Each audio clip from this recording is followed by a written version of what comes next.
안녕하십니까. 월간조선 박희석입니다. 오늘은 민주유공자 예우에 관한 법률안에 대해서 얘기를 해보겠습니다. 이렇게 얘기하니까 생소하실 겁니다. 그런데 기억을 2년 전으로 한번 되돌려 보시면 2021년 4월 당시에 30 더불어민주당 의원이 이와 비슷한 법률안을 대표 발의한 적이 있습니다. 이게 어마어마한 논란을 야기를 했습니다. 뭐냐? 그 내용이 뭐였냐면 한마디로 운동권 특혜를 자녀들한테 세습하는, 운동권 가족들한테 소위 말하는 운동권, 자칭 민주 열사니 민주화 유공자니 이런 사람들의 생애 주기에 따라서 온갖 혜택을 총망라해서 제공하는, 그 돈이 어디서 나오는 겁니까? 다 우리 국민 그 주머니에서 나오는 돈 아닙니까? 그걸로 한마디로 학교 다닐 때 운동권이랍시고 이렇게 시위 이런 거 했던 사람들한테 온갖 특혜를 주는 그런 법안을 내놨다 그겁니다. 이게 바로 운동권 특혜 세습이다, 운동권 카르텔이다, 그리고 셀프 특혜다, 이런 비난을 들었지 않습니까? 당시에 어땠습니까? 지금도 마찬가지인데 이 조국 사태로 인해서 우리 사회에서 어떤 특권층의 세습 그리고 불공정 이런 거에 대한 분노가 팽배했습니다. 그건 지금도 마찬가지입니다. 그때보다 지금이 더 아마 심각할 겁니다. 그래서 이 서른 의원이 이게 논란이 되니까 한 3일, 4일 만에 이걸 자진 처리한 일이 있습니다. 여러분들 이제 생각나실 겁니다. 그런데 지금 다시 그 문제의 민주유공자 예우에 관한 법률안이 문제가 될 수도 있다. 이런 생각이 듭니다. 왜 그러냐면 전국 민족 민주 유가족 협의회라고 있습니다. 소위 유가협이라고 불리는 단체인데 이 단체가 11월 오전 서울 국회 앞에서 기자회견을 갖고 국민의힘은 민주유공자법 제정 반대 입장을 처리하라. 국회는 법을 지금 당장 제정하라. 이렇게 하면서 단식 농성에 돌입했다고 합니다.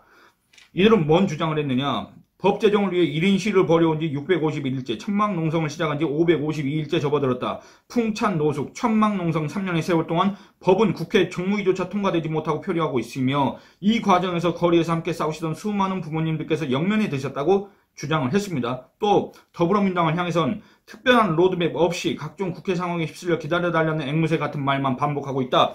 국민의힘이 반대해서 제정이 안 되고 있다는 의지 없는, 자신들 말처럼 민주주의를 계승한 정당답지 않은 언사들만 쏟아내고 있다. 이렇게 얘기를 했습니다. 또 반대 입장이 명확한 국민의힘, 의지 없고 무기력한 민주당 등 입법권자들의 행태에 여유로운 시간과 우리가 취할 수 있는 선택지가 많지 않다. 그러면서 우리는 참담한 마음으로, 애가 끓는 심정으로 곡기를 끓는다. 그러니까 한마디로 이거를 제정하라는 압박을 하기 위해서 단식 농성에 돌입했다 그겁니다.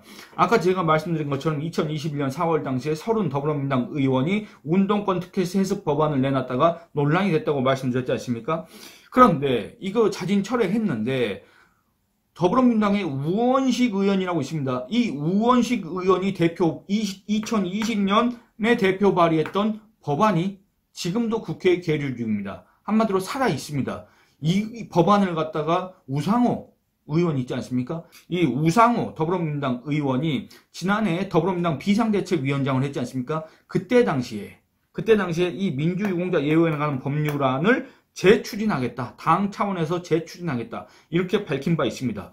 그러면 대체 이 민주유공자 예우에 관한 법률안, 우원식 의원이 대표 발의한 이 법률안이 어떤 내용을 담고 있느냐 한번 살펴보겠습니다. 먼저 제안 이유를 살펴보겠습니다. 헌법에 명시된 국민의 기본권을 침해한 국가 권력 등의 항거한 민주화 운동은 수많은 시민 학생의 참여와 희생으로 이루어졌으며 이를 통해 헌법가치 실현 및 민주헌정 질서 확립 등 우리나라 국민의 자유와 권리를 회복 신장시키는 데 큰 역할을 하였음. 이에 법 제정을 통해 민주화 운동과 관련해 희생하거나 공헌한 사람과 그 유족, 가족에 대해 국가가 합당한 예우를 함으로써 민주주의의 숭고한 가치를 널리 알려 민주사회의 발전에 이바지하려는 것임 했습니다. 그런데 그 내용이 대체 뭐가 있느냐 한번 살펴보도록 하겠습니다. 교육지원, 의료지원, 보철구 지급, 의학적 재활, 의료시설 확보 등의 보조, 대부, 주택의 분양, 보조금 지급, 취약시킬 의무, 수업료 등의 면제, 외국인 학교 등에 다니는 교육지원 대상자에 대한 지원, 학습보조비의 지급, 취업지원, 채용시험의 가점, 국가기관 등의 채용 의무, 기업체 등의 우선 고용 의무, 보훈 특별 고용, 그리고 능력개발 장려금의 지급, 직업훈련, 채무의 인수, 대부의 승계, 그 밖의 지원 또 뭐가 있느냐. 양로지원, 요양지원, 보호문제가복지서비스, 양육지원, 양로지원 등의 위탁, 수송시설의 이용지원, 고궁 등의 이용지원, 주택의 우선공급, 기념, 추모사업의 추진, 시설물 설치 등의 특례 이런 게 돼 있습니다. 그러니까 한마디로 뭐라 그래야 될까?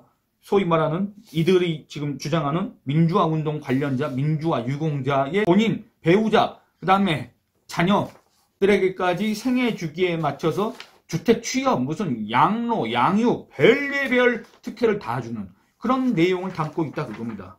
그러니까 집 문제 해결해줘, 취업 문제 해결해줘, 교육 문제 해결해줘, 그 다음에 뭐 양로 문제 해결해줘, 양육 문제 해결해줘, 별의별 혜택을 다 준다 그겁니다. 여러분들 여기에 동의하십니까? 그런데 이 육아역, 자칭 육아역은 이런 주장을 합니다. 그거 수혜자 얼마 안 된다. 수혜자 얼마 안 되니까 재정 부담 얼마 안 되지 않느냐. 얼른 처리해라. 간략하게 요약하면 이런 취지의 주장을 합니다. 그러니까 뭐냐면 이렇습니다. 이 829명이라는 겁니다. 829명과 그 가족을 대상으로 하는데 이게 대략 비율로 따져봤더니 한 3,000명, 4,000명 가량 된다. 재정 부담 1년에 뭐 20억밖에 안 되니까 추계가 그렇습니다. 이거 아주 보수적으로 계산한 걸 겁니다. 그것밖에 안 되니까 얼른 처리해라 이런 식인데 여러분 수혜자가 얼마 안 된다고 해서 우리 사회에 이유 없는 특혜를 만들 수가 있습니까? 이유 없는 특혜를 받는 특권층을 우리가 만들 수가 있습니까? 우리가 그걸 용납할 수가 있습니까? 그런데 더불어민주당 한마디로 끼리끼리 옛날에 운동권이랍시고 이게 같이 돌아다니는 사람들끼리 그 사람들이 지금 입법권을 휘둘러서 국민을 대표해서 입법권을 행사해야 되는 사람이 소위 말하는 운동권 카르텔을 위해서 자기들의 친구를 위해서 자기들의 소위 동지를 위해서 이 국민의 입법권을 이런 식으로 행사해서야 되겠습니까? 그런데 이거 어제 오늘의 일이 아닙니다. 30의원이 대표 발의한 그 법안도 있었고 많습니다. 그 이전부터도 이 육아협이라는 단체가 20년 동안 이걸 주장을 해왔다고 했지 않습니까? 많습니다. 제가 살펴봤습니다. 이 법안들이 어떤 문제점을 갖고 있었는가. 먼저 16대 때 이흉평 의원이라는 사람이 대표 발의를 한 바 있습니다. 여기에 대한 문제점을 지적하도록 하겠습니다. 이거는 국회 당시의 검토 보고서 내용입니다. 뭐냐? 광주 유공자는 단일 대상이 분명하나 민주 유공자는 광범위하며 희생자 예우 시 경찰 등이 양민 학살자로 전락하므로 옥석 구분 고민이 필요하다. 참전자, 고엽제 환자 등 호국 유공자와의 형평성 및 이분들에 대한 개선도 동시에 추진하는 것을 검토해야 한다. 민주화 운동자 보상은 국민적 합의가 중요하다. 민주 유공자에 대한 기존 국가 유공자나 단체의 반발도 고려해야 할 대상이다. 이렇게 얘기를 했습니다. 그리고 17대 때는 정봉주 의원이 대표 발의를 한 바 있는데 여기에 대해서는 이런 의견이 있었습니다. 피해 보상자를 유공자로 예우 시 참전 유공자, 고엽제 후유증 환자 등과 공정성 시비가 우려된다. 6.25 참전자 등 소외계층을 제쳐놓고 민주유공자 예우는 소득 재분배에 역행하는 처사다. 민주화 보상법에서 보상받은 자를 예우법으로 다시 지원하는 것은 이중보상이다. 이렇게 얘기했습니다. 18대 국회에서는 유선호 의원이라는 사람이 또 발의를 했는데 여기에 대해서 지금 현재 서대문 구청장으로 하고 있는 당시의 이성원 의원은 뭐라 그랬냐. 양심의 자유를 지키거나 자기 가치관에 의한 것까지 국가 유공자로 하면 정부 차원에서 감당할 수 없을 것이며 민주화 보상법에 의해 보상받은 것으로 국한하는 것이 바람직하다. 이렇습니다. 여러분들 여기에 거의 대다수가 동의하시지 않습니까? 그리고 19대 국회에서는 문병호 의원이 대표 발의를 했습니다. 여기에 대해서는 또 이런 얘기가 있었습니다. 민주화 보상에서 인정된 관련자의 다수가 국가보훈 차원의 유공자 인정은 곤란하며 예우가 꼭 필요하다면 대한민국의 자유민주주의 발전에 기여한 분야 관련자만 엄선해야 한다. 이런 취지의 의견이 제기된 바 있습니다. 그래서 이 법안들은 다 흐지부지 됐습니다. 폐기됐습니다. 국회 회기가 종료됐기 때문에. 그런데 여러분들 여기에서 계속 나오는 게 무슨 이중 혜택이다. 이중 혜택을 주는 것이다. 이렇게 얘기하지 않습니까? 이미 민주화 보상법에 따라서 이 사람들 다 혜택을 받았습니다. 혜택이라고 해야 될까? 보상이라고 해야 될까? 어쨌든 돈을 받았습니다. 2019년 12월 말 기준으로 4,988명이 1,116억 9,300만 원을 받았습니다. 1인당 2,344만 원인가 그렇습니다.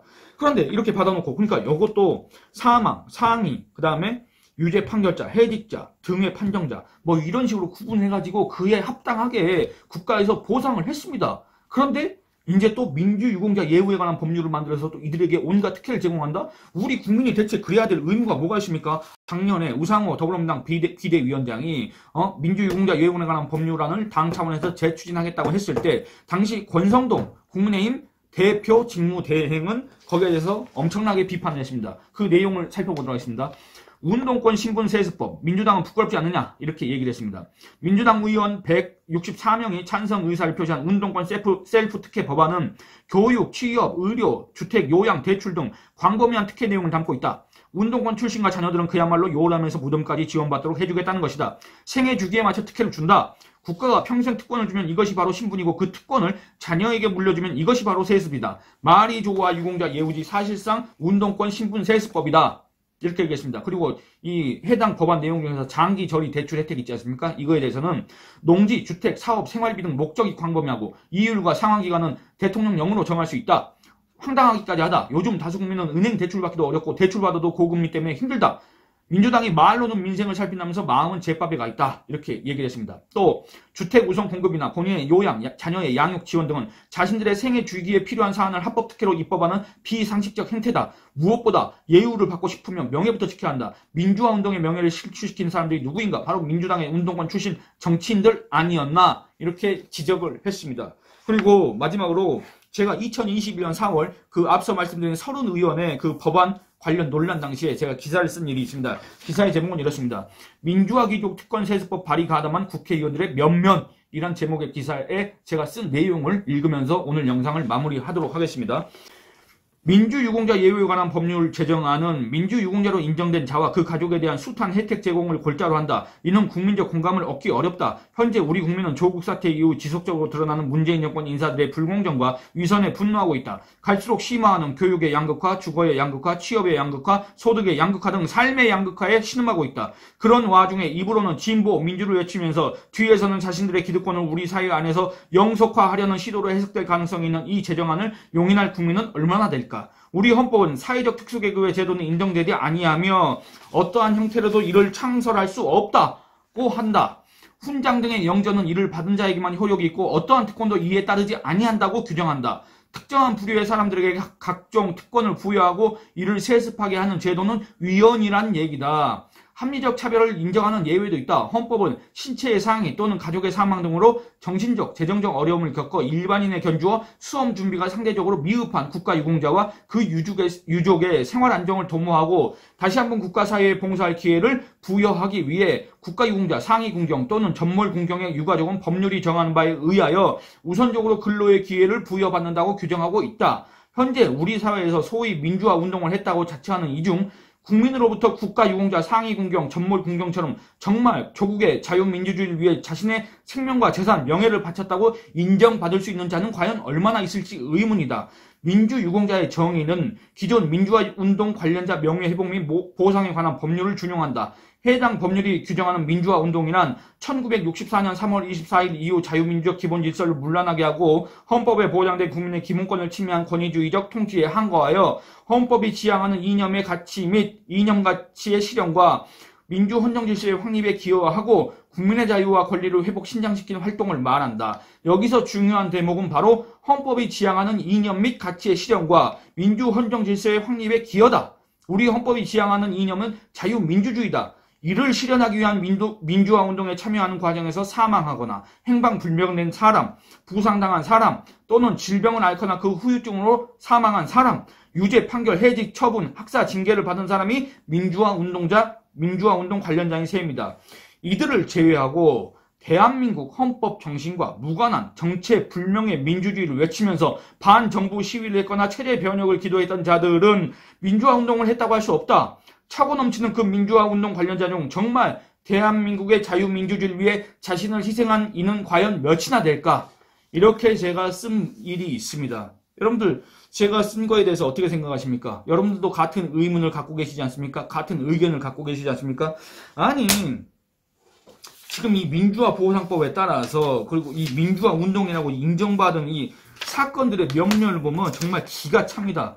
기가 차는데 제가 이거 특정 사건을 언급했다가는 또 이게 법원에 갈 일이 있을 수도 있으니까 제가 그 판단에 대해서는 과연 이게 민주화 운동인가? 과연 여기에 가담한 사람들한테, 가담자들한테 우리 국민 세금으로 민주화 보호상법에 따라서 보상을 해줬어야 됐느냐? 그리고 심지어는 이제는 민주유공자랍시고 이렇게 특권층을 만들어서 그에 따른 예우, 그 다음에 온갖 특혜, 부모, 본인, 배우자, 자녀한테 온갖 특혜를 줘야 되느냐? 우리 사회에 또 하나의 특권층을 만들어야 되느냐? 한번 곰곰이 생각해 보시기 바랍니다. 예, 오늘 이만 줄이겠습니다. 감사합니다.